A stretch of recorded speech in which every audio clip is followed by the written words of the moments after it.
ప్రభు అయిన యేసుక్రీస్తు నామములో ఈ రాత్రి సమయంలో బైబిల్ తరగతికి వచ్చినటువంటి ప్రతి సహోదరునికి హృదయపూర్వక వందనాలు తెలియజేస్తున్నాను. ఆన్లైన్లో వాక్యం వీక్షిస్తున్నటువంటి ప్రతి సహోదరునికి చింతపల్లిలో ఉన్నటువంటి క్రీస్తాన్ని తరపుగా హృదయపూర్వక వందనాలు తెలియజేస్తున్నాను. అంతా బాగున్నారు కదా? దేవుని కృపను బట్టి ఎండలు తగ్గినాయి వర్షాల వల్ల. అయితే మరి వ్యవసాయ పనులు ప్రారంభించారు. ఊడుకులకి వెళ్ళి వస్తున్నారు, దూర ప్రదేశం, ఆటోల మీద వస్తున్నారు, నలిగిపోయి వస్తున్నారు. అయితే మన పని ఎంత చేసుకుంటున్నామో, దేవుని కొరకు ఎంత సమయం ఇస్తున్నాము అనేటువంటి విషయాన్ని మనం ఆలోచన కలిగి దేవుని సన్నిధిలో వరద కుమారులు అంటున్నారు, నీ ఆవరణలో ఒక్క దినం గడుపుతా 1000 దినాల కంటే శ్రేష్టం అంటున్నాడు. మరి దేవుని ఆవరణలో మనం ఎంతసేపు ఉంటున్నాము అనేటువంటి విషయాన్ని కూడా మనం ఆలోచన చేసుకోవాలి. చిన్న ప్రార్థన చేసుకుని వాక్యం వద్దాం. మహోన్నతుగా జీవాధిపతి సృష్టికర్త స్వస్థపతి యెహోవా మీ పరిశుద్ధ నామానికి స్తోత్రాలు చెల్లిస్తున్నాను. పరమ తండ్రి, గతించిన శుక్రవారం ఇంతవరకు మీ మహా దయచేత కృపచేత నన్ను మమ్మల్ని సజీవ లెక్కలో ఉంచారు. సురక్షితంగా కాచి కాపాడు. ఈ రాత్రి సమయంలో బైబిల్ తరగతిలో నేను ప్రార్థన చేయడానికి మీరు చూపిన కృపను బట్టి కృతజ్ఞతలు తెలియజేస్తున్నాను. ఇంత పర్యంతం కీర్తన ద్వారా మీరు స్తుతి పొందారు. వాక్యం కొరకు ప్రార్థన చేస్తున్నాను. ఇప్పుడు వచ్చిన ప్రతి బిడ్డను దీవించండి. ఇంకా రాలేకపోయినా కూడా క్షమించి మీ చిత్తమైతే మరొక తరుణం వారికి ఇవ్వండి. అలాగే ఆన్లైన్లో మీ యొక్క వాక్యాన్ని వీక్షిస్తున్నటువంటి ప్రతి సహోదరిని వారి కుటుంబ సభ్యులను దీవించి మీ కృపలో భద్రపరచమని ప్రార్థన చేసుకుంటున్నాను. అలాగే ఈ సమయంలో వాక్య భాగంలోకి వెళ్తున్నాము. అపవిత్రులను నా పెదవులు దాచి పవిత్రపరిచి ప్రియమైన మీ బిడ్డలు శ్రద్ధగా విని ఆ వాక్యాన్ని అవగాహన చేసుకుని ఆ వాక్యాన్ని వారి జీవితాల్లో అన్వేషణ చేసుకుని ఆ రీతిగా జీవిస్తూ మీ కుమారుడు క్రీస్తు రెండవ రాకడ కొరకు సిద్ధపడి ఉండడానికి సహాయం చేయండి. నాయన మీ వాక్యం ఇంత కూడా చూడండిగా. బలహీనలు ఉంటే బలపరచండి, వ్యాధిగ్రస్తుల నుంచి స్వస్థపరచండి. సమస్యలు కలిగిన ప్రతి బిడ్డ కొరకు ప్రార్థన చేస్తున్నాను. ప్రతి విధమైన సమస్యలను పరిష్కరించి మీ నామం మహిమ తెచ్చుకోండి. మీ కుమారుడు క్రీస్తు రాజ్య సువార్త ప్రకటించి రోజులు స్వస్థపరిచారు. అలాగే నా ప్రభా, ఈ సమయంలో మీ కుమారుడు క్రీస్తు రాజ్య సువార్త ప్రకటించబడుతుంది. అనారోగ్యంగా ఉన్నవారు కూడా స్వస్థపడటానికి సహాయం చేయండి. బలహీనలు బలపరచండి. కొద్ది సమయం ఈ లేఖనాల ద్వారా మీరే నాతో మాతో మాట్లాడి మీ నామానికి మహిమ తెచ్చుకుంటారని ఈ ప్రార్థన మా రక్షకుడు ఈ ప్రియ కుమారుడు యేసుక్రీస్తు నామములో వేడుకుంటున్నాం పరలోకపు తండ్రి. ఆమేన్. మరి ఒకసారి అందరికీ వందనాలండి. బాగున్నారు కదా? చాలా సంతోషం. గత వారంలో మనం పాపం నుండి విడుదల అనేటువంటి అంశాన్ని నేర్చుకున్నాం. పాపం నుండి విడుదల, ఎలాగ విడుదల చేయబడ్డామో మనం అనేటువంటి విషయాన్ని గుర్తించాం. కొలసీ పత్రిక కూడా వచ్చాము 14వ నుంచి చదువుకున్నాం. అయితే ఈ దినాన్ని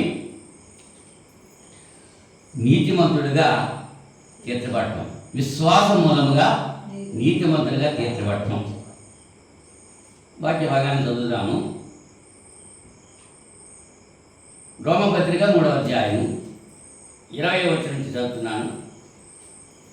రోమపత్రిక 3వ అధ్యాయం 20వ వచనం నుంచి, ఎలాగనగా ధర్మశాస్త్ర సంబంధమైన క్రియల మూలముగా ఏ మనుష్యుడును ఆయన దృష్టికి నీతిమంతుడు అని తీర్చబడడు. ధర్మశాస్త్రం వలన పాపమనగా ఎత్తుదో తెలియబడుతున్నది. ఇట్లుండగా ధర్మశాస్త్రమునకు వేరుగా దేవుని నీతి బయలుపరచబడుతున్నది. దానికి ధర్మశాస్త్రమును ప్రవక్తలను సాక్ష్యం ఇచ్చుతున్నారు. అది యేసుక్రీస్తునందరి విశ్వాస మూలమైనదే నమ్మువారందరికీ కలుగు దేవుని నీతి అయినది. ఏ భేదమును లేదు. అందరూ పాపం చేసి దేవుడిని గురించి మహిమను పొందలేకపోతున్నారు. కాబట్టి నమ్మువారు అందరూ ఆయన కృపచేతనే క్రీస్తు యేసునందలి విమోచనము ద్వారా ఉచితముగా నీతిమంతులను తీర్చబడుతున్నారు. పూర్వం చేయబడిన పాపములను దేవుడు తన ఓరిక వలన ఉపేక్షించినందున ఆయన తన నీతిని కనపరచవలని క్రీస్తు యేసు రక్తమందలి విశ్వాసము ద్వారా ఆయనను కరుణ ఆధారముగా బయలుపరచను. దేవుడు ఇప్పటి కాలమందు తన నీతిని కనపరిచిన నిమిత్తము తాను నీతిమంతుడును యేసునందు విశ్వాసం గలవాన్ని నీతిమంతునిగా తీర్చివాడనై ఉండుటకు ఆయన అలాగూ చేశాను. కాబట్టి అతిశయ కారణం ఎక్కడ? అది కొట్టివేయబడను. ఎట్టి న్యాయమును బట్టి అది కొట్టివేయబడను? క్రియా న్యాయం బట్టియా? కాదు, విశ్వాస న్యాయం బట్టియే. కాగా ధర్మశాస్త్ర సంబంధమైన క్రియలు లేకుండా విశ్వాసము వలననే మనుషులు నీతిమంతులుగా తీర్చబడుతున్నారని ఎంచుతున్నాము. దేవుడు తన వాటిని నియమించుగాక. మరి ఒకసారి అందరికీ వందనాలు తెలియజేస్తున్నాను. చదవబడినటువంటి లేఖనం అవగాహన చేసుకోవడానికి మీ మనసులో సిద్ధపరచుకోవాల్సిందిగా ప్రేమతో తెలియజేస్తున్నాను. పిల్లరా, నీతిమంతులుగా తీర్చబడటం అంటే ఎన్నడూ పాపము చేయని వారిగా ఎంచడం. నీతిమంతుడు అంటే ఎన్నడూ పాపము చేయనిటువంటి వాడు. మరి మనం పాపం చేయకుండా ఉన్నామా?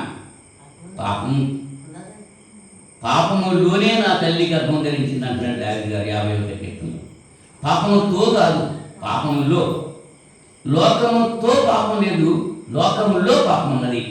లోకి తోకి తేడా తెలియక మరి నా తల్లి నన్ను పాపంతోటే నన్ను గర్భం ధరించిందని అనుకుంటున్నాను. పాపంలో అంటే దేవుడు నన్ను యథార్థవంతులుగా సృష్టించాడు. దేవుడు సృష్టించిన ప్రతి వ్యక్తి ప్రతి వస్తువు కూడా మంచిదే. నరులను యథార్థవంతులుగా దేవుడు సృష్టించాడు.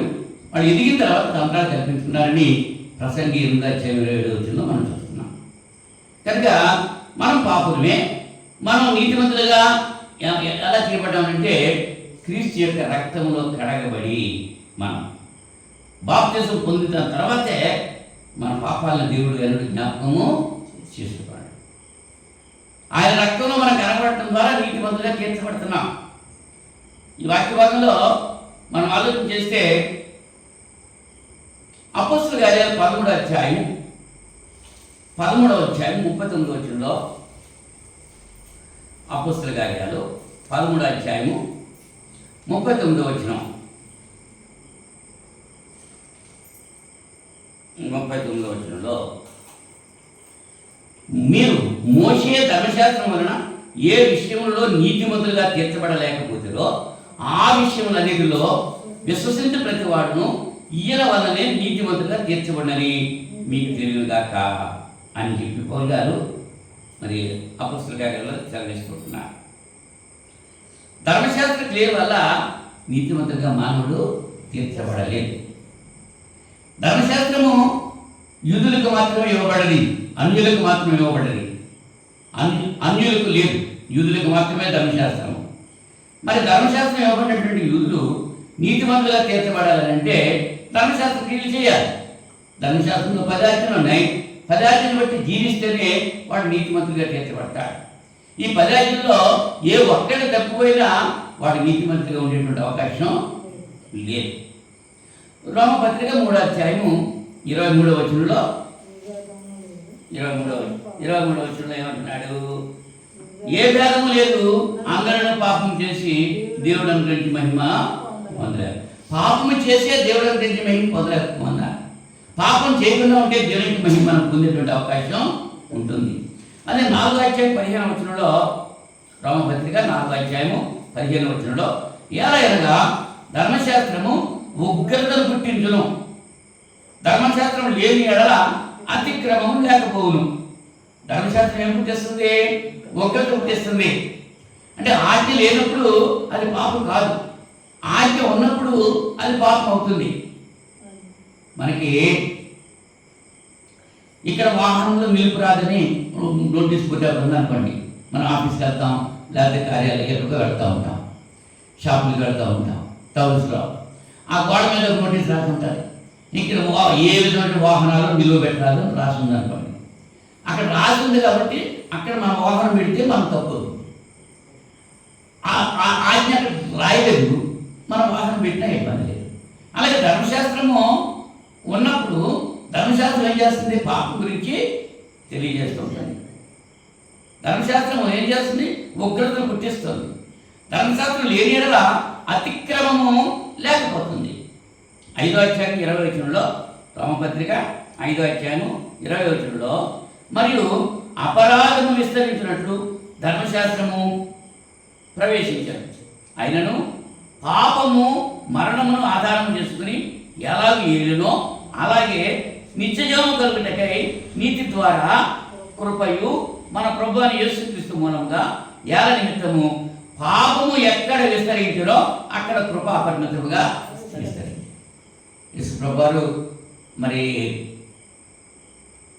కుష్ఠరోగి అయినటువంటి సీమోను ఇంటిలో విందు ఆరగించే సమయంలో పాపాత్మురాలైనటువంటి స్త్రీ వచ్చి యేసు ప్రభు యొక్క పాదాలు ఆమె కన్నీటితో కడిగి తల వెంట్రుకలో తుడిచి జటామాంస అత్తరు ఆ పాదాలకి పూసి ఆ పాదాలని ఆవిడ ముద్దు పెట్టుకుంటున్న సందర్భంలో ఆ సీమోన్ అంటున్నాడు, ఈమె ఎటువంటిదో తెలుసుంటే ఈయన ఆయన పాదాలు పట్టుకొనేస్తారా అని చెప్పి అనుకుంటున్నాడు, మనసులో అనుకుంటున్నాడు.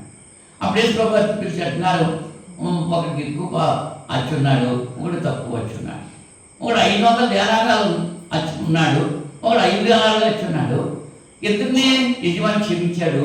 ఎవడు ఎక్కువగా కృతజ్ఞత కలిగి ఉంటాడంటే ఎక్కువగా క్షమించబడిన వాడే చెప్పాడు. అలాగనే ఈమె విస్తారమైన పాపాలు చేసింది, విస్తారంగా క్షమించబడ్డాడు అని చెప్పి ఆమె గురించి తెలియజేస్తున్నారు. అలాగని అంటే పాపము ఎక్కడ విస్తరించిందో అక్కడ కృప విస్తరించింది అనేటువంటి విషయాన్ని పట్టుకుని మనం పాపంలో నిల్చుందామా అని అడుగుతున్నాడు. 6వ అధ్యాయం 1వ వచనంలో అలాగని ఏమందము కృప విస్తరిపోయిందని పాపమందు నిలిచిందవా అట్లా రాదు. పాపం విషయమై చనిపోయిన మనము ఇక మీద ఎలా ఉదాహరణలో జీవించము?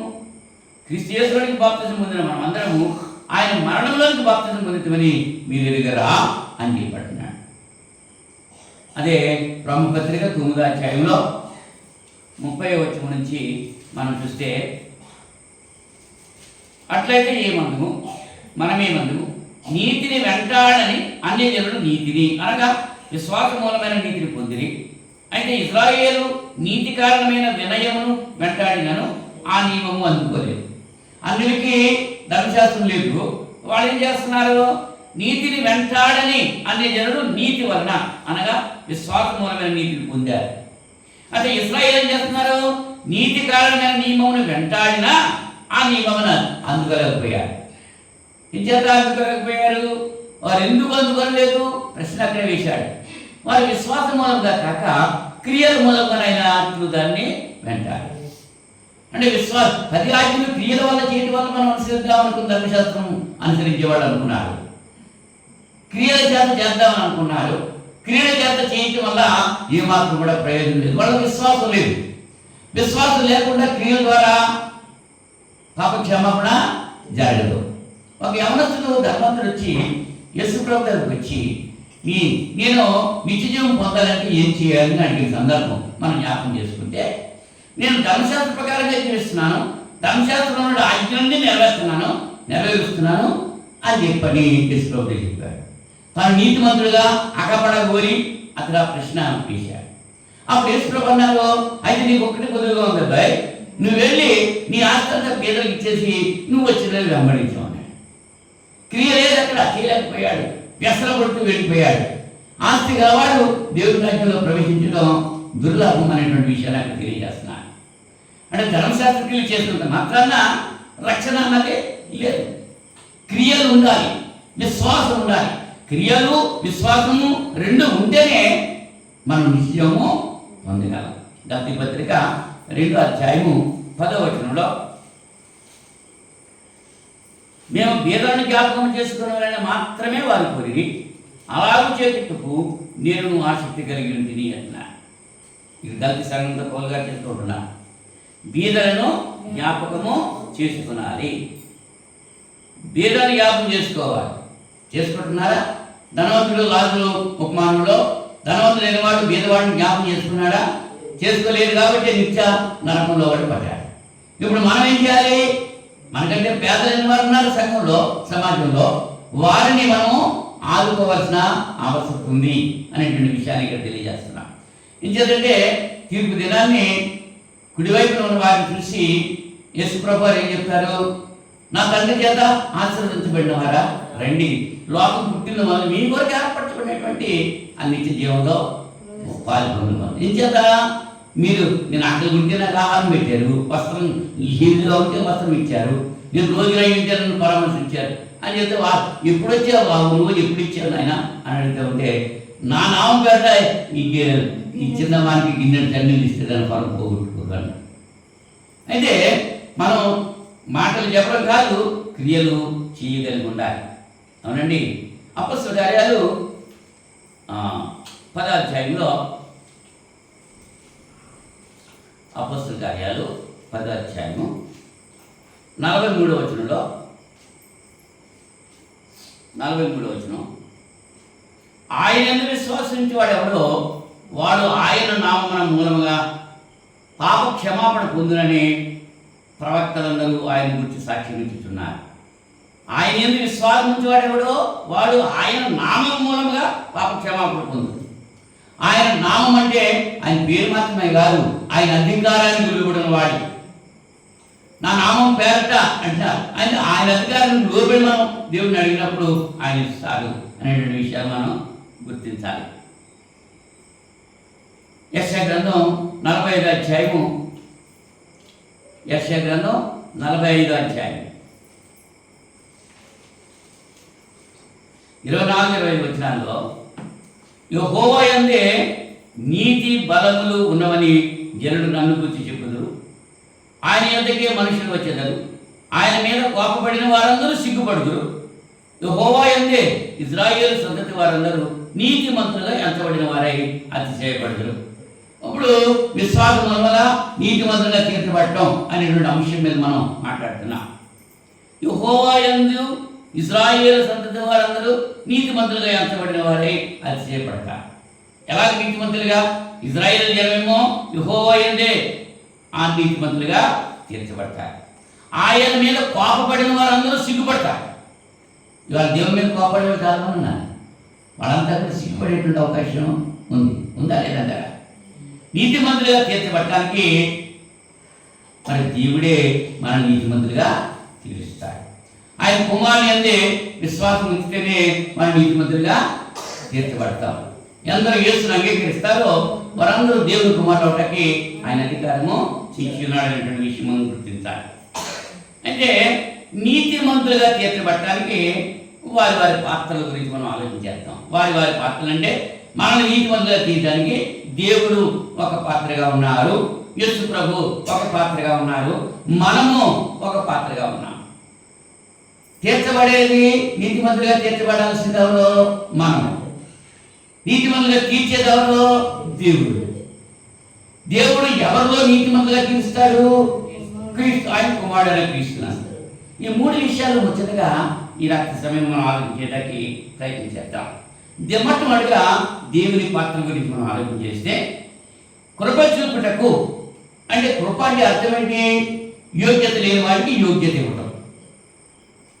యోగ్యత కలిగి ఉన్న వాడికి యోగ్యత ఇస్తే అది కృప అవదు. పని చేశారు, పని చేసిన వాడికి చేతిలో ఉంటే కృప కాదు. కానీ పని చేయకుండానే మరి జీతం ఇస్తే అది కృప అవుతుంది. ఇప్పుడు ఒక వ్యక్తి ఒక యజమాని దగ్గర పనిచేస్తున్నాడు.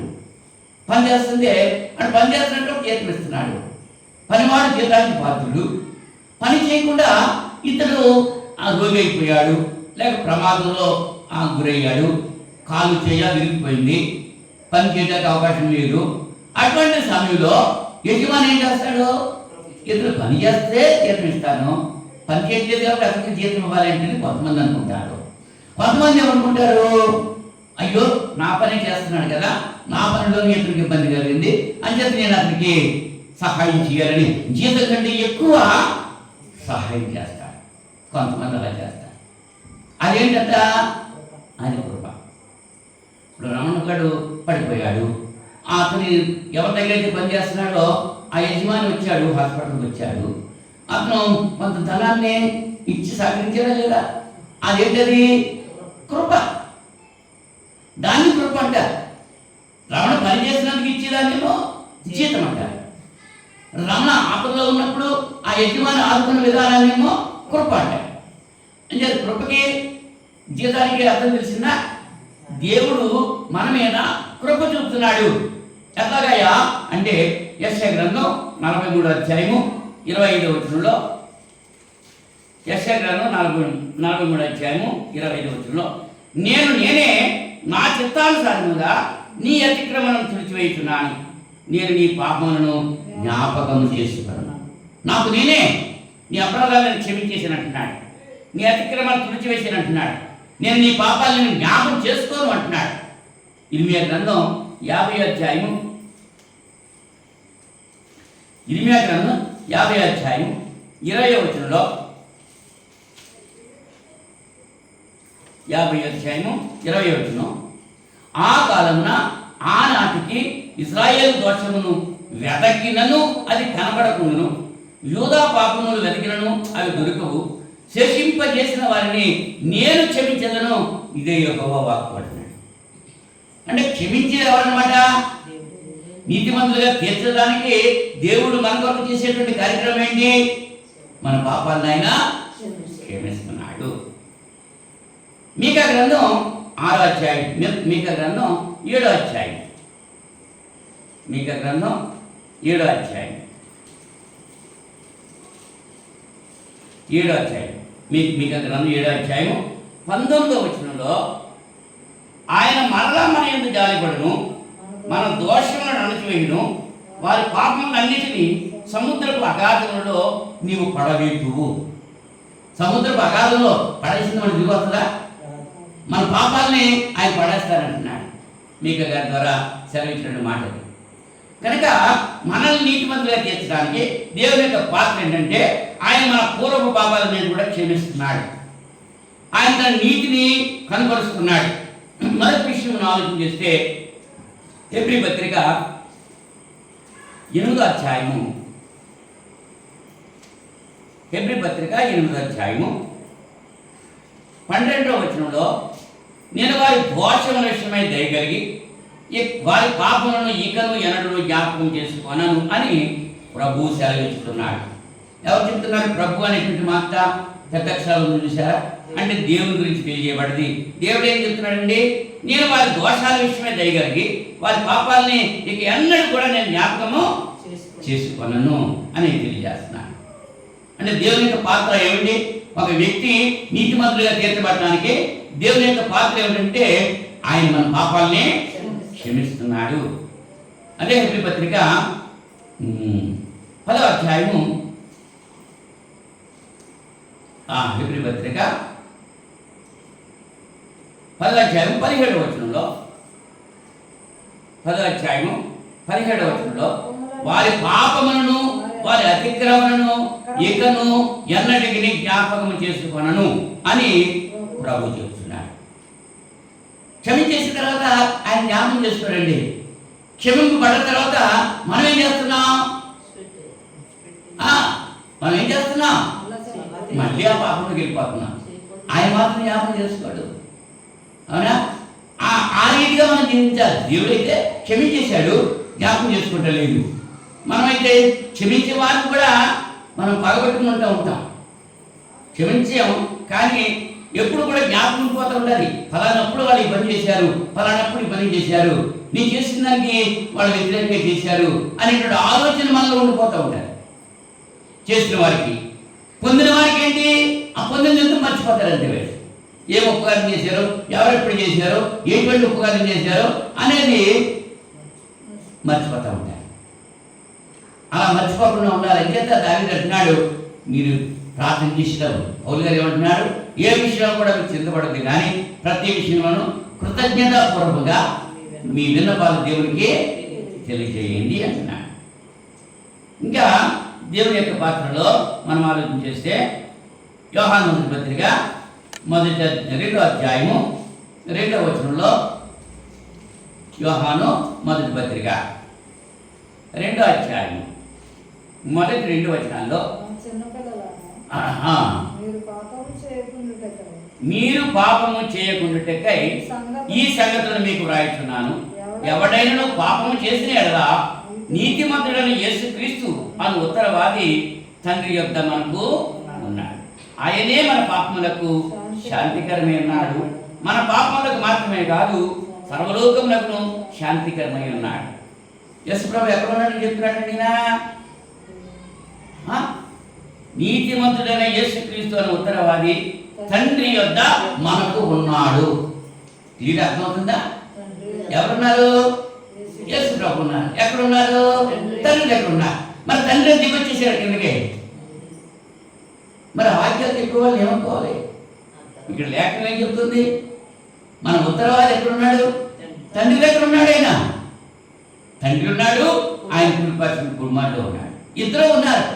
కానీ కొంతమంది ప్రార్థన చేసేటప్పుడు ఏం చేస్తున్నారు? యేసు ప్రభువా, నువ్వే పరలోకం దిగి మానవలోకి మీకు వచ్చేసావు అని చెప్పి చేస్తూ ఉంటారు. వాళ్ళని అనుసరించేవారు కూడా అలాగే వాళ్ళు నేర్చుకుంటారు. వాడు బోధకుడు ఏదైతే చెప్పాడో విశ్వాసులు కూడా అదే నేర్చుకుంటారు. మా అయ్యగారు ఏం చెప్తున్నదే మాకు ఏంటంటారు. కానీ పరిశుద్ధ గ్రంథంలో ఏముంది, అలా మా అయ్యగారు చెప్తున్నారేంటి అని పరిశీలన చేసేవాడు ఎవరు ఉన్నారు? బెరయాలో ఉన్నటువంటి రైతులు అలా చేశారండి ఆ దినాల్లో. పౌలు చేరాలు వాక్యం చెప్తుంటే లేఖనాలు అలా ఉన్నాయో లేదా పరిశీలన చేశారు. మీరు అలా పరిశీలన కనబట్టలేదు అని చేత జనులు హితబోధన సైనింపగా దురదజీవులుగా వారై తమ స్వకీయ దురాశలకు అనుకూలను బోధనలు పోగు చేసుకుంటారు అని తిమోతి గారితో పౌలు గారు తెలియజేసుకుంటారు. అంటే దేవుని యొక్క పాత్ర ఏమిటనమాట? మనం నీతిమంతులుగా తీర్చబడటానికి ఆయన మనల్ని క్షమిస్తున్నారు. రెండవ పాత్ర యేసుక్రీస్తు వారి యొక్క పాత్ర. ఏమని? రోమపత్రిక 5వ అధ్యాయము 9వ వచనంలో యేసు ప్రభు వారు ఏం చెప్తున్నారు? 9వ వచనంలో, కాబట్టి ఆయన రక్తం వలన ఇప్పుడు నీతిమంతులుగా తీర్చబడి మరింత నిశ్చయముగా ఆయన ద్వారా ఉగ్రత నుండి రక్షింపబడుతురు అని పౌలు గారు రోమా సంఘంతో చెప్తున్నారు. రోమపత్రిక 5వ అధ్యాయము 9వ వచనంలో మరొకసారి చదువుతున్నాను. కాబట్టి ఆయన రక్తం వలన ఇప్పుడు నీతిమంతులుగా తీర్చబడి మరింత నిశ్చయముగా ఆయన ద్వారా, అంటే క్రీస్తు ద్వారా ఉగ్రత నుండి రక్షింపబడదుము అని లేఖనం తెలియజేస్తుంది. ఆయన ద్వారా కదా. అంటే యేసుక్రీస్తు ఏం చేశారు? ఆయన విమోచించారు, ఆయన రక్తం చిందించారు. ఎవరి కొరకు? మన కొరకు ప్రాణం పెట్టారు. దేవుడేమో మన పాపాలను క్షమించాడు. యేసు ప్రభువారేమో ఆయన రక్తాన్ని మన కొరకు చిందించారు. అదే రోమపత్రిక 3వ అధ్యాయంలో 24వ వచనం నుంచి మనం ఆలోచన చేస్తే 3వ అధ్యాయము 24వ వచనం నుంచి, కాబట్టి నమ్మువారు ఆయన కృపచేతనే యేసుక్రీస్తు నందలి విమోచనం ద్వారా ఉచితముగా నీతిమంతులను తీర్చబడుతున్నారు. పూర్వం చేయబడ్డ పాపములను దేవుడు తన ఓరిక వలన ఉపేక్షించినందున ఆయన తన నీతిని కనపరచవలని క్రీస్తు యేసు రక్తమందలి విశ్వాసం ద్వారా ఆయనను కరుణాధారముగా బయలుపరచను. దేవుడు ఇప్పటి కాలమందు తన నీతిని కనపరిచిన నిమిత్తము తాను నీతిమంతుడును యేసునందు విశ్వాసం కలవాలని నీతిమంతుడుగా తీర్చివాడున యుటకు ఆయన అలాగూ చేశారు. ఎలా చేశారంటే ఆయన 26వ వచనంలో అది క్లియర్గా చెప్తున్నారు. నీ తన నీతిని కనపరచాలని తాను నీతిమంతుడును యేసునందు విశ్వాసం గల వారిని నీతిమంతుడిగా తీర్చివాడిన యుటకు ఆయన అలాగూ చేశాడు. ఆయన కుమారుడైన క్రీస్తును మన కొరకు పంపించాడు. అదే పౌలు గారు ఎఫెసీ సంఘంతో మాట్లాడుతూ ఎఫెసీ మొదటి పత్రిక, ఎఫెసీ పత్రిక 2వ అధ్యాయం, ఎఫెసీ పత్రిక 2వ అధ్యాయము 13వ వచనంలో ఈ మాట మనం చూస్తున్నాం. ఎఫెసీ పత్రిక 2వ అధ్యాయము 13వ వచనంలో, ఆయనను మునుపు దూరస్తులను మీరు ఇప్పుడు క్రీస్తు యేసునందు క్రీస్తు రక్తం వలన సమీపస్తులై ఉన్నారు. దేని చేత? క్రీస్తు రక్తం వలన సమీపస్తులున్నారు. ఎవ్రి పత్రికలో రక్తం చిందించకుండా పాపం పోదు రాయబడేది. క్రీస్తు రక్తం వలన మనము దేవునికి సమీపస్తులుగా ఉన్నాము అనేటువంటి విషయాన్ని గుర్తించాలి. 11వ వచనంలో, ఆ మునుపు దూరస్తులను మీరు ఇప్పుడు క్రీస్తు యేసునందు క్రీస్తు రక్తం వలన సమీపస్తులై ఉన్నారు. ఆయన మన సమాధానమైంది మీకును మాకును ఉండిన ద్వేషము అనగా విధి రూపకమైన ఆజ్ఞల గల ధర్మశాస్త్రమును తన శరీరమును కొట్టివేయట చేత మధ్య గోడను పడగొట్టి మన ఉభయులను ఏకము చేశారని పౌలు గారు ఎఫెసీ సంఘంలో చెప్తున్నారు. అంటే ఎఫెసీ సంఘస్థులు అన్యులైనటువంటి వాడు. పత్రిక రాసినటువంటి పౌలు గారు యూదుడు. మీకు అంటే అన్యులకు, మాకు అంటే యూదులకు. పౌలు గారు యూదులు కనుక మాకు అంటున్నాడు. మాకు మీకు అడ్డుగా ఉన్నటువంటి ఈ ధర్మశాస్త్రాన్ని కొట్టివేయించారు అని తెలియజేస్తున్నారు. అంటే అన్యులకి ధర్మశాస్త్రం లేదు, యూదులకు ధర్మశాస్త్రం ఉంది. మరి యూదులు కూడా ఎలాగైతే రక్షించబడ్డారో అన్యులు కూడా అదే రీతిగా రక్షించబడాలి అని అంటే ఆ ధర్మశాస్త్రం అర్థం చేస్తుంది. ధర్మశాస్త్రం యూదులకు మాత్రం ఇవ్వబడ్డది, అన్యులకు ఇవ్వబడలేదు. మరి వాళ్ళు ఎలా రక్షించబడాలి అంటే మీకు మాకు అంటే యూదులకు అన్యులకు అడ్డుగా ఉన్నటువంటి ఆ ధర్మశాస్త్ర గోడను ఆయన కొట్టివేశారు. కొట్టివేసి అది ద్రాక్ష అంటున్నారు, వారిద్దరిని కూడా ఏకం చేశారు, దేవుడితో సమాధానం పరిచారు. ఇప్పుడు యూదులని అన్యులని భేదం లేదు, ఇద్దరు కూడా క్రీస్తులో ఏకస్తులే, ద్రాక్ష ఉండడానికి వీలు లేదు అని క్రీస్తు ప్రభు అలాగన మనల్ని విమర్శించినట్లుగా మనం చూసుకుంటున్నాం. అంటే ఒక వ్యక్తి నీతిమంతులుగా తీర్చబడటానికి దేవుడు మన పాపాలు క్షమించాడు, యేసు ప్రభు తన రక్తాన్ని మన కొరకు చెందించాడు. మరి మన పాత్ర ఏమిటి అనేటువంటి విషయాన్ని ఆలోచన చేస్తే మనం ఏం చేయాలి? మనం నమ్మాలి, విశ్వసించాలి. మనం ఏం చేయాలండి? దేవుడు చేసిన పని దేవుడు చేశాడు, యేసు ప్రభు చేసిన పని యేసు ప్రభు చేశాడు. మరి మనం చేయాల్సిన పని మనం చేయాలి కదా. మనం చేయకుండా తండ్రి చేసింది కుమారుడు చేసింది మనకేమైనా ఫలితం వస్తుందా? ఆ రెండు ఫలితాలు మనకు రావాలంటే మనం ఏం చేయాలి? నమ్మాలి, విశ్వసించాలి. ఏమని విశ్వసించాలి? నేను విశ్వసిస్తే దేవుడు నన్ను నీతిమంతుగా తీరుస్తాడు అని విశ్వసించాలి. రోమపత్రిక 4వ అధ్యాయము 3వ వచనం నుంచి చదువుతున్నాను. లేఖనం ఏమి చెప్తున్నది? అబ్రహాము దేవుని నమ్మెను, అది అతనికి నీతిగా ఎంచబడెను. పని చేయు వారికి జీతము రుణమే గాని దానమని ఎంచబడదు. పని చేయక భక్తిహీనుని నీతిమంతుగా తీర్చువాని యందు విశ్వాసం ఉంచు వారికి వారి నీతి విశ్వాస నీతిగా ఎంచబడను. ఆ ప్రకారమే క్రియలు లేకుండా దేవుడు ఎవరిని నీతిమంతులుగా ఎంచునో ఆ మనుషుడు ధన్యుడని దావీదు కూడా చెబుతున్నాడు. ఎలా అనగా తన అతిక్రమణకు పరిహారం పొందినవాడు, తన పాపలకు ప్రాయశ్చిత్తం పొందినవాడు ధన్యుడు. ప్రభు చేత నిర్దోషి అని ఎంచబడిన వాడు ధన్యుడు. దేవుడి చేత నిర్దోషిగా ఎంచబడాలి. అబ్రాహాము దేవుడు నమ్మాడు, నమ్మినంత మాత్రం నీతిగా ఎంచబడదా? లేదు. ఆయన 25 సంవత్సరాలు వేచి ఉండగా పుట్టినటువంటి కుమారుడు ఇస్సాకును దహనబలిగా ఏమని దేవుడు చెప్పిన సందర్భంలో ఏమాత్రం వెనుగాక ఆయన తీసుకుని వెళ్ళి ఇచ్చేశాడు. అంటే ఇందుని బట్టి నీవు దేవునికి భయపడువాడు అని చెప్పి నేను అనుకుంటున్నానని చెప్పి దేవుడు అబ్రాహాముతో చెప్పాడు. మరి మనం ఏం చేస్తున్నాం? విశ్వసిస్తున్నాం అంటున్నాం. మరి దేవుడి పనికి ముందుకు వస్తున్నామా? మనం సొంత పనులు చూసుకుంటున్నామా? సొంత పనుల వల్ల ప్రార్థన కూడా మానేస్తున్నాం. మరి అది నీతుందా? క్రియలు ఉన్నాయా? విశ్వాసం ఉంటే సరిపోద్దా? నమ్ముతూ ఉంటే సరిపోద్దా?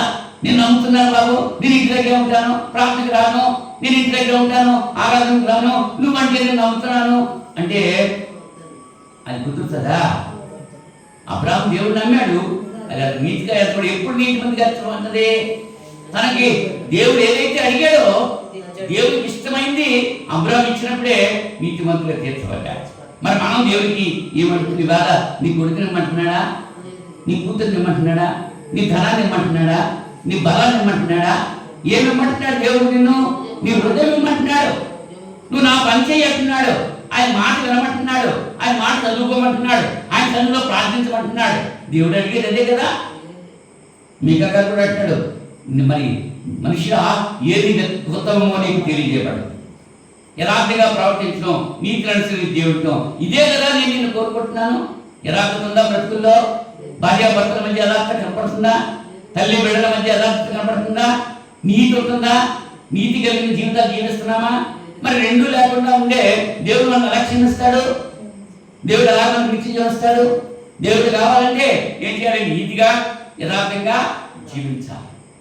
యథార్థత అంటే మన హృదయంలో ఏదైతే ఆలోచన చేసుకున్నామో అది నోట్లో అదే చెప్పాలి, అలాగే చేతితో అదే పని చేయాలి. క్రియా సహితంగా ఉండాలి. విశ్వాసం ఉంటుంది, నీ విశ్వాసం క్రియా సహితంగా ఉండాలి. అబ్రాహాము నమ్మాడు, అది అతను నీతిగా ఎంచబడ్డాలి. పని చేస్తేనే నీతిమంతులు అయిపోవడం, హృదయంలో విశ్వసించాలి. అదే చెప్తున్నాడు రోమపత్రికలో 4వ అధ్యాయం 5వ వచనం మాట చెప్తున్నాడు. పని చేయక భక్తిహీనుని నీతిమంతులుగా తీర్చువాని యందు విశ్వాసం ఉంచువానికి వాని విశ్వాసము నీతిగా ఎంచబడుతుంది. విశ్వాసం ఉండాలి కదా. ఇప్పుడు ద్రాక్ష తోటలో పనిచేసే పని వారి గురించి ఉపమానం చెప్పారు యేసుప్రభువు. అవునా? మొట్టమొదట ఉదయమే 10 గంటలకు వచ్చి వాళ్ళతో ఒప్పందం చేసుకున్నారు. నీకు ధ్యానాన్ని ఇస్తాను, నువ్వు సాయంకాలం నా కోటలో పని చేయాలి. అలాగే 10 గంటలు కాదు 12 గంటలకు కొంతమంది ఒప్పందం చేసుకున్నాడు. వాళ్ళతో కూడా అదే ఒప్పందం చేశాడు. నువ్వు నా తోటలో వచ్చి పని చేయి, నాకు ఏది ఇష్టమని నీకు ఇస్తాను. సాయంకాలం కూడా వచ్చిన వాళ్ళతో కూడా అదే మాట చెప్పాడు. వాళ్ళు వచ్చారా ఈయన అడిగాడా? ఇది గమనించాలి. ద్రాక్షవాడి యజమానుడు వెళ్ళి వాళ్ళు 10 రోజులు రమ్మని అన్నాడా? ఆ పని చేసేవాళ్ళు ఆయన దగ్గరకు వచ్చి నేను పని చేస్తానని అడిగారా?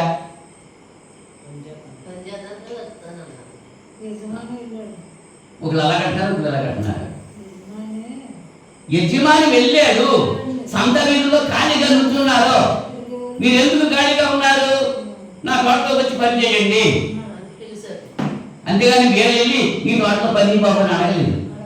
యేసుప్రభువు అంటారు, మీరు నన్ను ఏర్పరచుకున్నారా, నేను మిమ్మల్ని ఏర్పాటు చేసుకున్నానా? దేవుడే మనల్ని ఏర్పాటు చేసుకున్నాడు. మనం ఆయన ఏర్పాటు చేసుకోలేదు. ఆయన మనం ఏర్పాటు చేసుకున్న కార్యక్రమం అయితే మనం శ్రద్ధగా వహిస్తాం. మనం ఏర్పాటు చేసుకున్న పనులు అయితే మనం ఇష్టాసాగా చేస్తాం. కానీ దేవుడు ఏర్పాటు చేసుకున్న పని చేయడానికి మనసు ఉండదు. ఉంటారు. దేవుడు ఏర్పాటు చేసుకున్న పని ఏంటి? ఆరాధనకు వెళ్ళాలి, ప్రార్థనకి వెళ్ళాలి, సంఘ కార్యక్రమాల్లో పాల్గొవాలి. అది దేవుడు ఏర్పాటు చేసుకున్న పని. మనం ఏర్పాటు చేసుకున్న పని ఏంటి? పనులకి వెళ్ళిపోవాలి, ఇంట్లో పని చూసుకోవాలి, ఫంక్షన్స్కి వెళ్ళిపోవాలి, మీటింగ్కి అక్కడికి వెళ్ళిపోవాలి, ఓట్లకి వెళ్ళిపోవాలి. దేవుని విడిచిపెట్టి వెళ్ళిపోవడం అది మనం నేర్చుకున్న పని, మనం ఎంచుకున్న పని. ఏం చేస్తున్నాం మనం ఎంచుకున్నా చేస్తున్నామా? దేవుడికి ఏమైనా చేస్తున్నామా?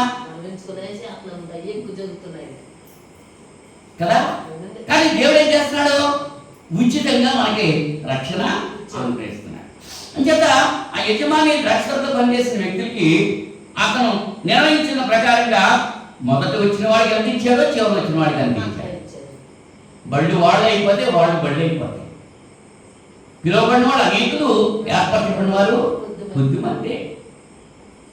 ఈ మొదటి వచ్చిన వాళ్ళు విసుకుంటున్నారు. అయ్యో మేము ఉదయాన్ని నుంచి చేసాము, మాకు ఇంతేనా అన్యాయం కదా ఇది? దేవుడు అన్యాయిస్తుడా? ఆ సేవకులతో చెప్తున్నాడు ఆయన, సహోదరుడా నేను నీతో ఒడంబడిక చేసిన ప్రకారంగా నేను ఇచ్చాను. నువ్వు ఒక్కదానే ఇస్తాను, ఆ ఒక్కదానే నీకు ఇచ్చాను, మిగిలినోడికి ఇవ్వడం నాకు ఇష్టమైంది, నీకు బాధ ఏంటంటే? మొదటి వారు అనేకులు కడపటి వాడైపోతారు, కడపటి వారు అనేకులు మొదటి వారు అవుతారు. అవునా? ఎప్పటి నుంచో ఉన్నా మేము భక్తులు అని అనుకుంటున్నారు, కానీ మధ్యలో ఏమైపోతున్నారు? దిగజారిపోతున్నారు. కడపరి వరకు, ఆఖరి వరకు ఎవరైతే విశ్వాసం ఉంటారో వాళ్ళకే నిత్య జీవం ఇస్తానంటున్నారు. కుమారుడైన క్రీస్తు చేసినటువంటి పని ఏం చేశాడు? ఆయన పని చేయక మన నీతిమంతులుగా స్వీకరించాడు. మన పని ఏంటి అనమాట? మన పని ఏంటి? మనం నమ్మాలి, విశ్వసించాలి. అదే మనం అనుకున్నాం. ఆదికాండం 15వ అధ్యాయము 6వ వచనంలో, ఆదికాండం 15వ అధ్యాయం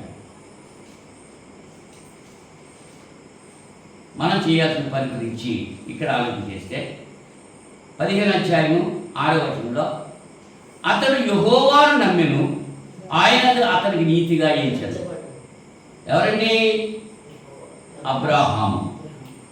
అబ్రాహాము గురించి చెప్తున్నాడు. 1వ వచనం మనం చూస్తే, ఇది జరిగిన తర్వాత యెహోవా వాక్యము అబ్రాహాములకు దర్శనమిచ్చి, అబ్రామా భయపడకున్నాడు.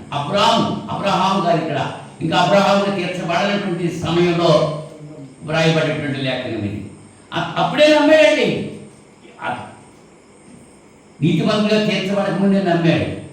అంచేత అతడు యెహోవాను నమ్మెను, ఆయన అతనికి నీతిగా ఎంచాడు. మరి మనం నమ్ముతున్నామా? మనం దేవుళ్ళకి రాకముందు దేవుడిని నమ్మలేదు, దేవుళ్ళకి నమ్మి దేవుళ్ళకి వచ్చాము. వచ్చిన తర్వాత ఎలా ఉంటున్నాం? మన పని చదువుకోకముందు అంటే కాకరకాయ అన్నాడంట, చదువు వచ్చేసిన కీకరకాయ అంటాడంట. చదువుకోకముందు ఇష్టాచారంగా ఉన్నాం. ఆరంలో రాకముందు, బాప్తిజం పొందకముందు, దేవుడు అంటే చేరకముందు, సంఘం అంటే తెలియకముందు భక్తిగా మరి ఇష్టాచారంగా జీవించావా?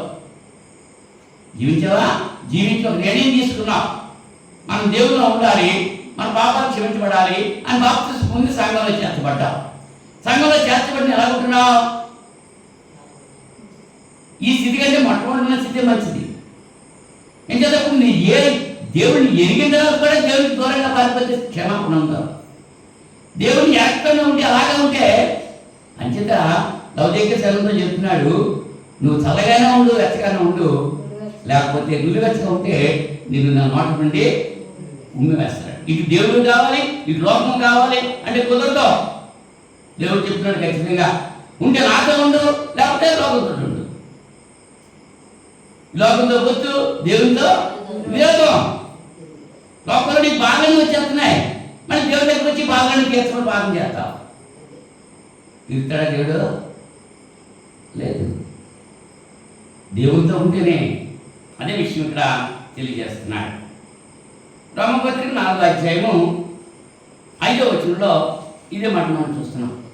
4వ అధ్యాయం 5వ వచనంలో, పని చేయక భక్తిహీనుని నీతిమంతులుగా తీర్చేవాని యందు విశ్వాసం ఉంచేవానికి వాని విశ్వాసము నీతిగా ఎంచబడుతుంది. విశ్వాసమే నీతిగా ఎంచబడుతుంది అన్నమాట. నీతిమంతులుగా మనం తీర్చబడటానికి మనం కూడా విశ్వసించాలి అనేటువంటి విషయాలు ఇక్కడ ఈ లేఖనాన్ని బట్టి మనం నేర్చుకుంటున్నాం. అంటే విశ్వాసం మూలంగా నీతిమంతులుగా తీర్చబడటంలో దేవుడు తన పాత్ర నెరవేరుస్తున్నాడు. ఆయన మనల్ని క్షమిస్తున్నాడు. ఆయన కుమారుడు క్రీస్తు తన పాత్ర నెరవేర్చి ఆయన కల్వరి శిలువ మీద తన రక్తాన్ని మన కొరకు చిందించాడు. మరి మనుషులుగా మనం చేయాల్సిన పాత్ర ఏంటంటే దేవుడి మీద విశ్వాసం ఉంచాలి, ఆయన కుమారుడు మీద విశ్వాసం ఉంచాలి, ఆయన మాటకు లోబడి మనం జీవించాలి. అవునండి. అయితే ఈ నీతిమంతులు తీర్చబడటానికి మనం ఎంత ఖర్చు పెట్టాలి? ఎన్ని రూపాయలు ఇవ్వాలి?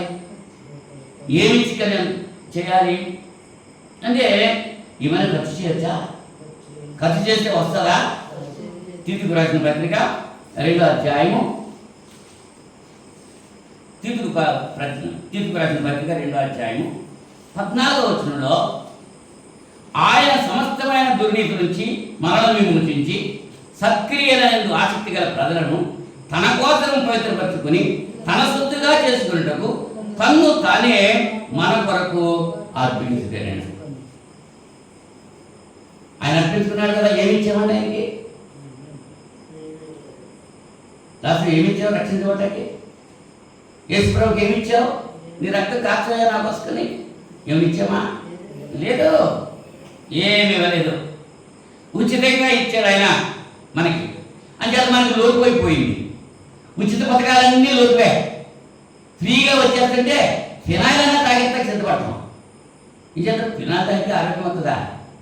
అది ఫ్రీగా వస్తుంది తాగేస్తా అన్నమాట. ఇప్పుడు ఫ్రీగా వచ్చినప్పుడు తాగేస్తా ఉంటారు. ఒకసారి అలాగే కాసేపట్లో ఫ్రీగా మందు ఇచ్చేసారు, సారా ఇచ్చేసారు, తాగేసి ரொம்ப చచ్చిపోయారు. చచ్చిపోలేదా? ఇంచేత డబ్బులు కొనుక్కుంటే డబ్బులు ఎట్టు కొనుక్కుంటే అంత తాగుతారా? తాగరు. కానీ డబ్బులు ఎట్టు కొనుక్కోలేదు, ఫ్రీగా ఇచ్చేసారు. ఎవరి ఇష్టాలు తాగేశాడు. తాగేసి ఏమైపోయారండి? ఎన్ని సంవత్సరాలు అయిపోతారు చచ్చిపోయి? గుర్తుందా? అనుకున్నాం వాళ్ళ కుటుంబాలు ఏమైపోయి, వాళ్ళ భార్యలు ఎలా ఉన్నారు, వాళ్ళ బిడ్డలు ఎలా ఉన్నారు, వాళ్ళు చనిపోయే కారణం ఏంటి? ఆలోచించి మరి అది ఉచితంగా తీసుకున్నప్పుడు మీరు కాని ఉచితంగా తీసుకుంటున్నారు. ఈ సువార్త ఉచితంగా పంచిపెడుతుంటే దీన్ని ఎందుకు స్వీకరించరు? ఏమంటున్నాడండి ఈయన తితుకు రాసిన పత్రికలో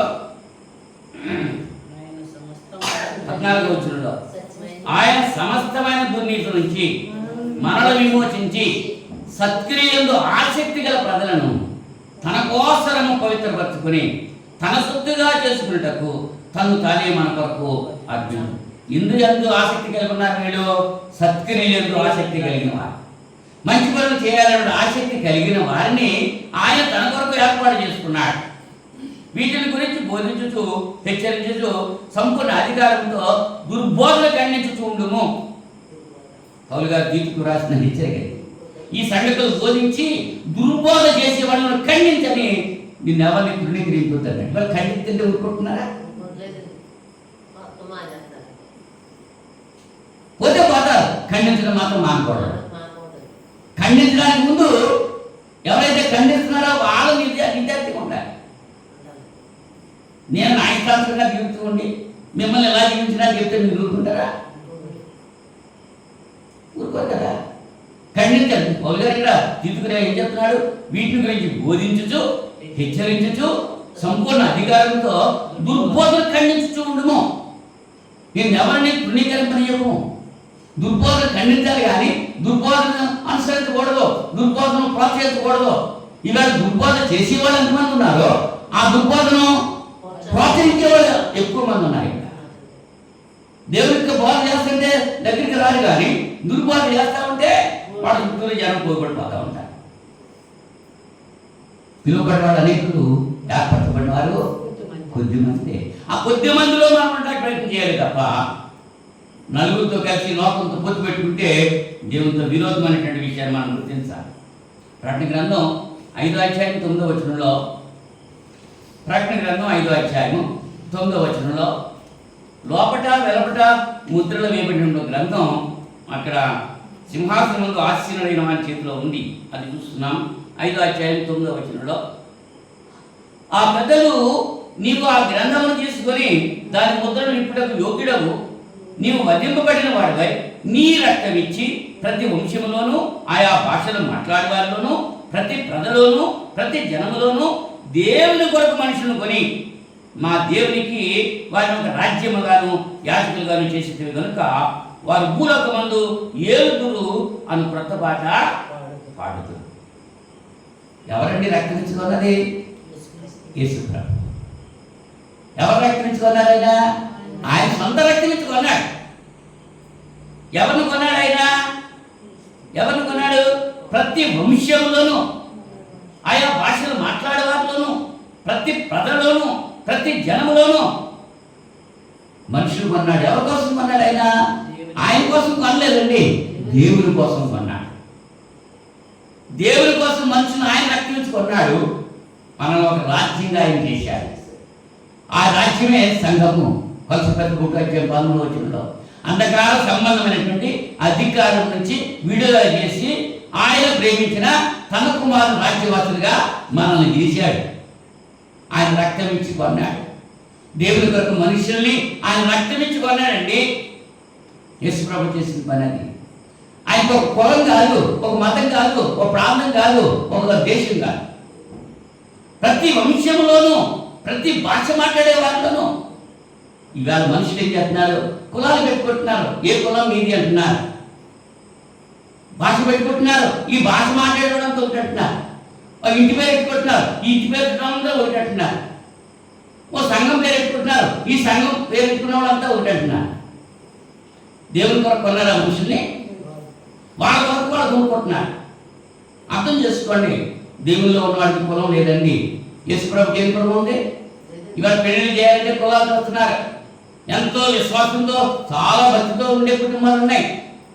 కానీ వాళ్ళ బిడ్డల వివాహాలు వచ్చినప్పటికీ మా కులం వాళ్ళే కావాలండి. వినపడుతుందా లేదా? మరి యేసుప్రభుకి ఏ కులం ఉంది? ఆయన ఏ కులం వాళ్ళని కొరకు రక్తం కాచాడు? ఆయన ప్రతి వంశంలోనూ ప్రతి భాష మాట్లాడే వాళ్ళను అందరి కొరకు దేవుని కొరకు మనుషులను ఆయన రక్షించుకోండి. నిజంగా ఆయన రక్తంలో కొనబడితే నీకు కులం అనేటువంటి మాట నీ నోటి రాకూడదు, ధనం అనేటువంటి మాట నీ నోటి రాకూడదు, పదవి అనేటువంటి మాట నీకు రాకూడదు. యాకోబు గారు చెప్తారు 43లో, మీరు పక్షవాతం కలిగి ఉండొద్దు. పట్టుబట్టలు కట్టుకుని బంగారు బొమ్మను పెట్టుకుని ఒక వ్యక్తి ఆలయంలోకి వచ్చే మరొక వ్యక్తి సరిగా బట్టలు లేకుండా నీచుగా వచ్చారనుకో, మీరు ఏమంటారు? మీరు ఈ ఉంగరం పెట్టుకొచ్చినాడేమో కుర్చీ మీద కూర్చోమంటారు, మారిపోయి బట్టలు వేసుకున్నాడేమో పాదాల మీద కూర్చోమంటారు. అదేగా యాకోబు చెప్పాడు. ఆ పక్షపాతం దేవుకుందా? మరి మనకెందుకు ఉండాలి? ఇవాళ అటువంటి పక్షపాతం కలిగిన వాడు ఎంతమంది ఉన్నారు? అది ఉంటే దేవుని బిడ్డలు అవుతామా? లేదు కదా. అంచేత ఒక వ్యక్తి నీతిమంతుగా తీర్చబడటానికి దేవుడు చేసినటువంటి కార్యక్రమం పాపాలు క్షమించడం. ఆయన కుమారుడైన క్రీస్తు చేసిన కార్యము ఆయన రక్తం చెందించడం. వ్యక్తిగా మనం చేయాల్సినటువంటి పని ఏంటంటే నీతిమంతులుగా తీర్చబడటం. మనం ఉచితముగా ఆయన నమ్మటం, ఆయన విశ్వాసం ఉంచడం. నన్ను చూసిన వాడు తండ్రిని చూసినట్టే ఫిలిప్తో చెప్పాడు యేసుప్రభు గారు. నమ్మాడా లేదా? పేతురు గారు అంటాడు, నువ్వు సత్యంలో దేవుని కుమారుడు క్రీస్తు అన్నాడు. నమ్మాడా లేదా? దెయ్యాలు అంటున్నాయి, దావీదు కుమారుడా నువ్వు సర్వోన్నతులు దేవుని కుమారుడు అని దెయ్యాలు చెప్పినాయి. మరి మనం చెప్తున్నాం అన్నమాట. ఆలోచన కలిగి ఉన్నావు. నువ్వే పరలోకాన్ని విడిచిపెట్టి దిగి వచ్చేసేవా అయ్యా ప్రార్థన చేస్తున్నారు మరి తెలిసినా తిరిగి చేస్తున్నారా ఆలోచిస్తుంది. మరి ఎలా మనం నీతిమంతులుగా తీర్చబడుతున్నాం? ఉచితముగా ఏమిచ్చాము? ఏమిచ్చా రుణం తీసుకోగలం? ఎంత ఇచ్చి రుణం తీసుకోగలం? 1000 కొండల మీద పశువులను నావి కదా. నేను ఆకలి వల్ల మిమ్మల్ని అడగని అంటున్నాను. ఆయన కావాల్సి మన హృదయంలో చోటు కావాలి కానీ మన ఇంట్లో చోటు కాదు, మన గుడిలో చోటు కాదు. అంటే గుడి గోడలలో లేడు దేవుడు, గుండె గుడిలో ఉన్నాడు దేవుడని పాట కూడా మనం వింటూ ఉన్నాం. మన హృదయంలో ఆయన చేర్చుకోవాలి. ఆ చేర్చుకున్నప్పుడే ఆయన మనలో వస్తాడు, మనతో కలిసి భోజనం చేస్తాడు. ఆయన మనలో ఉండాలి, మనలో ఆయన మాటలు ఉండాలి. అప్పుడు మనం ఏది అడిగినా ఆయన మనకే ఇస్తాడు. మరి మనలో ఆయన మాటలు ఉన్నాయా? లోక సంబంధ మాటలు ఉన్నాయా? ఆయన గురించి ఆశ ఉందా? లోక సంబంధ ఆశలు ఉన్నాయా? ఏం చేయాలి? దేవుడి పని చేయడానికి నువ్వు ఎంతవరకు ఆలోచన చేస్తున్నావు? మన పని చేయడానికి ఎంత ఆలోచన చేసుకుంటున్నావు? ఒక్కసారి గమనించాలి. దేవుడి పని చేస్తే దేవుడు మన పని చేస్తాడు. ఎంత శాతం మనం నీతిమంతులుగా తీర్చబడుతున్నాం? 100% నీతిమంతులుగా తీర్చబడుతున్నామా? 60%, 30% నీతిమంతులుగా తీర్చబడుతున్నామా? మనం నీతిమంతులుగా దేవుడు తీర్చేసాడంతే. నీతిమంతులమే మనం. క్రీస్తు యేసు రక్తంలో కడగబడినట్టు ప్రతి ఒక్కరు నీతిమంతుడు. ఆ నీతిమంతులా జీవించాలి. జీవించకపోతే మధ్యలో ఏమైపోతున్నాడు? లెఫ్ట్ అయిపోతున్నాడు, జీవించట్లేదు. అదే కొరింథీ పత్రికలో చెప్తాడు, దేవుని యందు పరిశుద్ధపరచబడి పరిశుద్ధులుగా జీవించుటకు నియమింపబడిన వారికి రాస్తున్న పత్రిక అంటాడు. కొరింథీ పత్రిక మొదటి అదే మాట్లాడుతున్నాం. నీతిమంతులుగా తీర్చబడిన వ్యక్తి మరి అతిశయించవచ్చా? ఈ విషయాన్ని కూడా మనం ఆలోచించాలి. అతిశయించవచ్చా? అపొస్తలుల కార్యాలు 4వ అధ్యాయం, అపొస్తలుల కార్యాలు 4వ అధ్యాయం 2వ వచనంలో, 4వ అధ్యాయం 2వ వచనంలో వారు ప్రజలకు బోధించటయు యేసును బట్టి మృతుల నుండి పునరుత్థానం కలుగునని ప్రకటించడం చూసి కలవరపడి వారి మీదకి వచ్చి వారిని బలాత్కారంగా పట్టుకొని సాయంకాలం అయినందున మరునాటి వరకు వారిని కావల్లో ఉంచిరి. వాక్యము వినిన వారిలో అనేకులు నమ్మిని, వారిలో పురుషుల సంఖ్య ఇంచుమించు 5,000 మంది. అవునండి. అపొస్తలులు బోధిస్తుంటే, ప్రజలతో మాట్లాడుతుంటే యాజకులు, దేవాలయ అధిపతులు, సద్దూకయ్యులు వారు అపొస్తలులు ప్రజలకు బోధించడం, యేసును బట్టి మృతుల్లోంచి పునరుత్థానం కలుగుతుందని ప్రకటిస్తున్నారు. వారు కలవరపడిపోయారండి. ఎవరు కలవరపడ్డారు? యాజకులు, దేవాలయ అధిపతులు, సద్దూకయ్యులు. ఈ 3 రకాల తెగల వారు కలవరపడిపోయారు. ఎందుకు కలవరపడ్డారు? వాళ్ళు యేసును బట్టి మృతుల్లో నుంచి పునరుత్థానం కలుగుతుందని ప్రకటించడం చూసి వాళ్ళు కలవరపడ్డారు. ఇవాళ మత శాఖల వారంతా కూడా కలవరపడిపోతున్నారు. క్రీస్తు సంఘం చెప్పేటువంటి సత్యాన్ని జీవించుకోలేక వాళ్ళంతా కలవరపడిపోతున్నారు. అవునా కాదా చెప్పండి? సంఘమును శరీరానికి క్రీస్తు శిరస్సు అని తెలియజేస్తుంటే, క్రీస్తు శిరస్సుగా ఉన్న సంఘము క్రీస్తు సంఘం అని లేఖనం చెబుతుంటే, క్రీస్తు పేరు వీటికి వేరే పేరు పెట్టుకున్నటువంటి సంఘాల వాళ్ళంతా ఏం చేస్తున్నారు?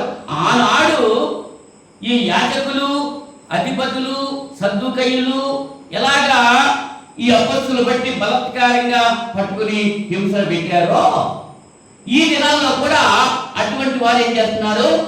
క్రీస్తు సంఘాన్ని హింస పెడుతున్నారు, బాధిస్తున్నారు. బోధించడంలో వాడు తిరుగుబాటు చేస్తున్నారు. ఈ సత్యాన్ని చెప్పడానికి నేనేమాత్రం కూడా వెనుకబడలేదు. అలాగని క్రీస్తు సంఘము పేరు పెట్టుకున్న వాళ్ళంతా యథార్థపరులు, నీతివంతులుగా ఉన్నారంటే లేరండి. కొంతమంది ఉన్నారు, అందరూ లేరు. మరి మత శాఖల్లో భక్తి లేని వారు ఉన్నారంటే ఉన్నారు. అందరూ భక్తిహీనులు కాదు, భక్తి కలిగిన వారు ఉన్నారు. అంత మాత్రాన వాళ్ళు నీతిమంతులుగా ఎంచబడరు. ఎప్పుడైతే దేవుని యొక్క నీతికి లోబడతారో అప్పుడే వాళ్ళు నీతిమంతులుగా ఎంచబడతారు. ఇక్కడ క్రీస్తు సంఘంలో ఉండి భక్తిహీనత కలిగి ఉన్న వాళ్ళకి నిత్యజీవం లేదు. మత శాఖలో ఉండి భక్తిగా ఉన్న వాళ్ళకి ఏం లేదు, నిత్యజీవం లేదు. కొన్నేళ్ళ శతాధిపతి ఉన్నాడు, ఎంతో భక్తి కలిగిన వాడు, ఎన్నో ధర్మకార్యాలు చేశాడు. అయినా సరే అతని ధర్మకార్యాలు, అతని నీతి దేవుని దృష్టికి నీతిగా ఎంచబడలేదు. పేతురు గారిని పంపించి ఏ మాటల చేత అతను అతని కుటుంబం వారు రక్షించబడతారో ఆ మాటలు పేతురు గారు చెప్పిన తర్వాత ఆ కొన్నేళ్ళ శతాధిపతి యొక్క ఇంటి వారు, బంధువులు అందరూ కూడా రక్షించబడ్డారు. నేటి దినాల్లో కూడా అదే సత్యాన్ని ప్రకటించబడుతోంది. కనుక నీతిమంతులుగా తీర్చబడినటువంటి వ్యక్తి అతిశయించకూడదు. నేను నీతిమంతుడిని అతిశయించకూడదు. మనం ఉచితంగా ఆయన కృపను బట్టి నీతిమంతులుగా మనం తీర్చబడ్డాం కనుక మిగిలిన వాడు కూడా అదే రీతిగా నీతిమంతులుగా తీర్చబడాలని వారి కొరకు మనం ప్రార్థన చేయాల్సిన అవసరం ఉంది. జఫన్యా గ్రంథం జఫన్యా గ్రంథం 9వ అధ్యాయం 11వ వచనంలో, జఫన్యా గ్రంథం 9వ అధ్యాయం 3వ అధ్యాయం 11వ వచనం, 9వ అధ్యాయం లేవు అక్కడ, 3వ అధ్యాయం 11వ వచనంలో, ఆ దినమున నీ గర్వమును బట్టి సంతోషించే వారిని నీలో నుండి నేను వెళ్ళగొట్టును గనుక నా పరిశుద్ధమైన కొండ యందు నీవిక గర్వము చూపవు. నా మీద తిరుగుబడి నీవు చేసిన క్రియ విషయమై నీకు సిగ్గు కలగదు. దుఃఖితులకు, దీనులకు యెహోవా నామమును ఆశ్రయించు జనశేషముగా నీ మధ్య ఉండనిత్తును. ఇశ్రాయేలీయులలో మిగిలిన వారు పాపము చేయరు, అబద్ధమాడరు, కపటములాడు నాలుక వారి నోట ఉండదు. వారు ఎవరి భయం లేకుండా విశ్రాంతి గలవారై అన్నపానములు కూర్చుకొందరు. సియోను నివాసులారా ఉత్సాహధ్వని చేయుడి, ఇశ్రాయేలీయులారా జయధ్వని చేయుడి, యెరూషలేము నివాసులారా పూర్ణ హృదయంతో సంతోషించి గంతులు వేయుడి. కానీ మీకు విధించిన శిక్షను యెహోవా కొట్టి వేసి ఉన్నాడు. అంచేత మనం ఏం చేయాలి? ఆ శిక్ష కొట్టేసారు కాబట్టి మనం సంతోషించాలి, గంతులు వేయాలి. ఏం చేయకూడదు? మనం అబద్ధాలు ఆడకూడదు, పాపం చేయకూడదు, కపటం నాట్యంలో ఉండకూడదు. మరి 3 చేసేస్తున్నాం కదా. లేచిందరగా ఇప్పుడు నిద్రించే వరకు అబద్ధం ఆడిన వారు ఎవరున్నారు? మరి ఆయన రక్తంలో కడగబడ్డవాడు అబద్ధం ఆడకూడదు, పాపం చేయకూడదు. అవునా? కపటపు మాటలు కపటం అంటే మనసులో ఒకటి అనుకుంటారు, పై కూడా చెప్తా ఉంటారు, చేసేది ఒకటి చేస్తూ ఉంటారు. అది కపటం. అది ప్రభువుని అంగీకరించే వాళ్ళు ఉండకూడదు. ఎవరైతే ఉండకుండా ఉంటారో వారే దీవించబడతారు అనేటువంటి విషయాన్ని మనం ఆలోచించేయాలి. ఆఖరిగా నీతిమంతులుగా మార్చబడిన వ్యక్తి అతిశయించంటే రోమపత్రిక 3వ అధ్యాయం 27వ వచనంలో ఇది చెప్పి ముగిస్తానికి ఇష్టపడుతున్నాను. రోమపత్రిక 3వ అధ్యాయం 27వ వచనంలో అతిశయ కారణం ఎక్కడ? అది కొట్టివేయబడ్డది. ఎట్టి న్యాయం బట్టి కొట్టివేయబడను? క్రియా న్యాయం బట్టియా? కాదు, విశ్వాసము న్యాయం బట్టియే. కాగా ధర్మశాస్త్ర సంబంధమైన క్రియలు లేకుండా విశ్వాసం వల్లే మనుషులు నీతిమంతులుగా తీర్చబడుతున్నారని ఎంచుతున్నాము. దేవుడు యూదులకు మాత్రమే దేవుడా? అన్ని జనులకు దేవుడు కాడా? అవును, అన్ని జనులకు దేవుడే.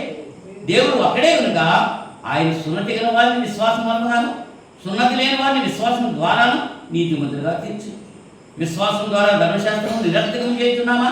అట్లా రాదు. ధర్మశాస్త్రము స్థిరపరుచుతున్నాము. విశ్వాసం ద్వారా ధర్మశాస్త్రాన్ని స్థిరపరుచుతున్నాం. యేసు ప్రభువు చెప్పారు, వాటిని మానక వీటిని చెయ్యండి అన్నారు. నీ తల్లిని తండ్రిని సన్మానించమని ధర్మశాస్త్రంలో ఉంది. అది మానేద్దామప్పుడు నీతి శాస్త్రంలో అది మానకూడదు. ఇది చేయాలి, ఇంకేం చేయాలి? ధర్మశాస్త్ర ప్రకారంగా దశంభాగం ఇవ్వాలన్నాడు. అది మానేద్దామా? అది చేయాలి, ఇది చేయాలి. ఇప్పుడు మనం ఏం చేయాలి? వర్ధిల్లుల వల్ల ఎక్కువగా ఇవ్వాలి దేవుడికి. ధర్మశాస్త్ర ప్రకారంగా ధర్మశాస్త్రం లేనప్పుడు కూడా అబ్రాహాము మెల్కీసెదెకుకు దశంభాగం ఇచ్చాడు. అబ్రాహాము మెల్కీసెదెకుకు దశంభాగం ఇచ్చినప్పుడు ధర్మశాస్త్రం ఉందా? లేదు. ధర్మశాస్త్రం లేనప్పుడే అబ్రాహాము ఏం చేశాడు? మెల్కీసెదెకుకి దశంభాగం ఇచ్చాడు. మరి ఇప్పుడు ధర్మశాస్త్రం లేదు కదా మనకి. ధర్మశాస్త్రం క్రీస్తులో కొట్టివేయబడింది. ఇప్పుడు మనం ఏం చేయాలి? దశంభాగం ఇస్తున్నారు, కనీసం వర్ధిల్లుల కొలది ఇవ్వాలి, ఇంకా ఎక్కువ ఇవ్వాలి, వర్ధిల్లుల కొలది ఇవ్వాలి. దశంభాగం ఇచ్చి చూపిన వాళ్ళు కొంతమంది అంటారు. దశంభాగం మాత్రమే కాదు ఇవ్వాల్సింది. దశంభాగం అంటే ఎక్కువగా ఇవ్వాలి. క్రైస్తవ యుగంలో దేవుడు అలా చెప్తున్నాడు, గ్రంథం అలా చెప్తుంది. నీ ఇష్టం, నువ్వు చేస్తే చెయ్యి, లేకపోతే మానే. చేసిన వాళ్ళు దీవించబడతారు, నువ్వు చేయని వాళ్ళు ఆ దేవుని పొందరు. కనుక ఈ రాత్రి సమయంలో మనం ఎన్ని విషయాలు నేర్చుకున్నాం. విశ్వాసం మూలంగా నీతిమంతులుగా తీర్చబడటానికి దేవుడు పాపాలు క్షమించాడు, యేసు ప్రభువు తన రక్తాన్ని చిందించాడు. మనము ఆయన విశ్వాసం ఉంచాలి. నీతిమంతులుగా తీర్చబడటానికి ఏమాత్రం కూడా ఖర్చు అవ్వలేదు, సమస్తం ఉచితంగానే మనకి ఇచ్చాడు. నీతిమంతులుగా తీర్చబడటానికి మనం ఎంత నీతిమంతులుగా తీర్చబడ్డామంటే 100% నీతిమంతులుగా తీర్చబడ్డాం ఆయన రక్తంలో. అంచేత తీర్చబడినటువంటి నీతిమంతులుగా తీర్చబడిన వ్యక్తి అతిశయించకూడదు, తన్ను తాను తగ్గించుకుని ఇది కేవలం దేవుని కృప వల్ల నేను పొందాను, ఇది నా కృషి వల్ల పొందాను అనేటువంటి ఆలోచన ఉండకూడదు. వినయ మనసుతో దేవుని సన్నిధిలో మనం ఉండాలి. అట్టి రీతిగా ఉండి దేవుని యొక్క దీవెనలు పొందాలని ప్రేమతో తెలియజేస్తూ ముగిస్తున్నా. ప్రార్థన చేసుకుందాం. పరిశుద్ధుడా మహోన్నత రాముడి స్తోత్రాలు తండ్రి, ఈ రాత్రి సమయంలో మీరు మాకు ఇచ్చిన వాటి భాగం బట్టి కృతజ్ఞతలు తెలియజేస్తున్నాను. నిన్న ప్రతి బిడ్డను దీవించి ఆస్వాదించండి. విని విడిచిపెట్టడం కాదు, కానీ వాక్యానుసారంగా మేము జీవిస్తూ మా జీవితాలు మీకు సమర్పణ చేసుకుని మరణ పర్యంతం నమ్మకంగా ఉండి మీ కొరకు జీవిస్తూ మీరిచ్చేటువంటి ఆ నిత్య జీవం పొందడానికి యోగ్యత కలిగి ఉండటానికి సహాయం చేయమని విజ్ఞాపన చేస్తున్నాను. నిన్న ప్రతి బిడ్డను దీవించండి, వారి కుటుంబాలను ఆస్వాదించండి. వారి వెంట మాత్రమే కాదు, ఇతరులకు కూడా వినేటట్టుగా చేయగలిగినటువంటి మంచి మనసు వారికి దయచేయమని ప్రార్థన చేస్తున్నాను. వాటిని ఉన్న ప్రతి బిడ్డపై మీ యొక్క దీవెన దారులుగా ప్రమరించారు. నాయన గతించిన శుక్రవారం నుంచి ఇంతవరకు కాచి కాపాడారు, సజ్జులాగా ఉంచారు, మీ స్తోత్రాలు. అలాగే రాబోయేటువంటి వారు కూడా కాచి కాపాడు. మీ చిత్తమైతే మీ కుమారుడు తీసుకురాక ఆలస్యమైతే మరొకసారి మేము కలిసి మేము స్తుతించి గణపరిచి ప్రార్థించే భాగ్యం దయచేయండి. ఈ ప్రార్థన మా రక్షకుడు మీ కుమారుడైన యేసుక్రీస్తు నామములో వేడుకుంటున్నాం, తండ్రి. ఆమేన్. ఆమేన్. అందరికీ వందనాలండి.